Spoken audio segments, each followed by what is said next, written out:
संध्याकाळची वेळ होती. वाऱ्याची मंद झुळूक घरभर फिरत होती. पण जिचं स्वागत साऱ्या घरात व्हायला हवं होतं त्या नव्या सुनबाईच्या चेहऱ्यावर मात्र काळजीचं सावट होतं. गौरीचं नुकतंच लग्न झालं होतं. शहरात वाढलेल्या सुशिक्षित पण नम्र स्वभावाच्या गौरीला तिच्या सासरी एका मध्यमवर्गीय गावात पाऊल टाकताना खूप आशा होत्या. सासर म्हणजे दुसरं घर असतं हेच तिच्या आईनं तिला शिकवलं होतं. ती मनापासून घरात मिसळायचा प्रयत्न करत होती. पण तिच्या प्रत्येक बोलण्यामागे, प्रत्येक हालचालीमागे काहीतरी शंका घेतली जात होती. हिचं काहीतरी वेगळंच आहे ग, फारच गोड बोलते. शहरातून आलीये म्हणून अहंकार आहे बहुतेक. आई वडिलांनी पैशाचे डोंगर उभे केलेत म्हणून इथे आल्यावर हिला साधं मुरांबाही नीट खायचा नाहीये. आमच्या गावातलं काहीच आवडत नाही हिला. सासूच्या हातचं जेवण टाळते. सगळेच, अगदी घरातले आजोबा ते लहान सासरेपर्यंत, प्रत्येकाने आपापल्या पद्धतीने तिला वेगळी, बाहेरची, आपली न वाटणारी अशीच वागणूक दिली. तिच्या प्रत्येक प्रयत्नांना संशयाचं कुंपण लागलेलं.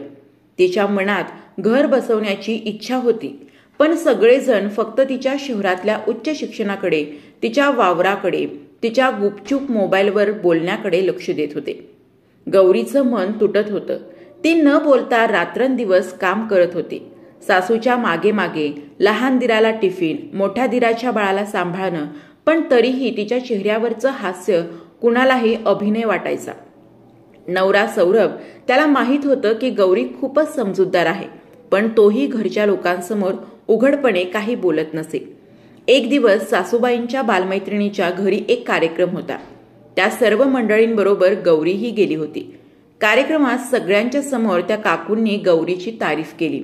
तुमचं खूप भाग्य ग सौ कुलकर्णी, अशी सुनेला गाठी बांधलीत. आमच्या आश्रमात गेली होती मागच्या महिन्यात. तिनं जे मदत केलं ते अजून कुणी केलं नव्हतं. 100 साड्या, औषधं, वेळ देणं, सगळं स्वखर्चानं. इतकं प्रेमाने काम करते मुलगी. हे ऐकताच सासूबाई स्तब्ध झाल्या.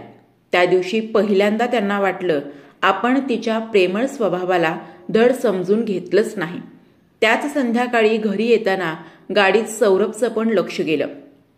आई, तुम्ही नेहमी म्हणता ना की माणूस त्याच्या कृतीतून ओळखावा, मग गौरीला का नाही समजलं आपलं? त्याच रात्री गौरी जेवण करून उरलेलं आवरत होती. तेवढ्यात सासरे आले आणि म्हणाले, बाळा, तुला खूप वेळा बोलायचं होतं, पण काहीतरी अडचण यायची. तू खरंच आमचं नशीब आहेस. माफ कर आम्हाला. खूप चुकीचं वागलो आम्ही. त्यांच्या डोळ्यात पाणी होतं. गौरी हादरली. तिला कधीच कोणी असं मोकळेपणाने बोललं नव्हतं त्या घरात. पण त्या रात्री त्यांचं हळूहळू मूक हृदय बोलायला लागलं. दुसऱ्या दिवशी सकाळी सासूबाईंनी तिच्या हातचं नाश्ता खाल्ला आणि गौरीला मिठी मारली. तू इतकी चांगली आहेस ग, आम्हीच वाईट समजून घेतलं तुला. सगळं हळूहळू बदलायला लागलं होतं.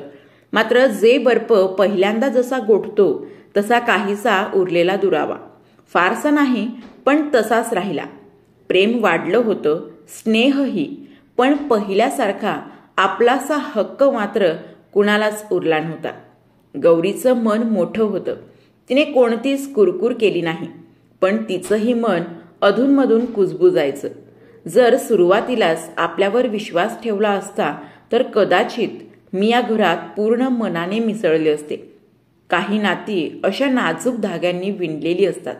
एकदा तो धागा तुटला की गाठ बांधता येते, पण ती गाठ बोटाला कायमची जाणवत राहते. गौरी आजही त्या घरात आहे. सगळ्यांशी प्रेमानं वागते, पण जे नातं हक्काचं असावं ते सांभाळून ठेवलं जातं. आणि म्हणूनच तिला पाहून एक गोष्ट कायम लक्षात ठेवावी. नवीन नात्यांवर पहिल्याच दिवशी शंका नको, विश्वास द्यावा. तरच माणूस आपलंपणाने उलगडतो. कारण प्रेम मिळालं की माणूस फुलतो. संशय दिला की तो बंद होतो.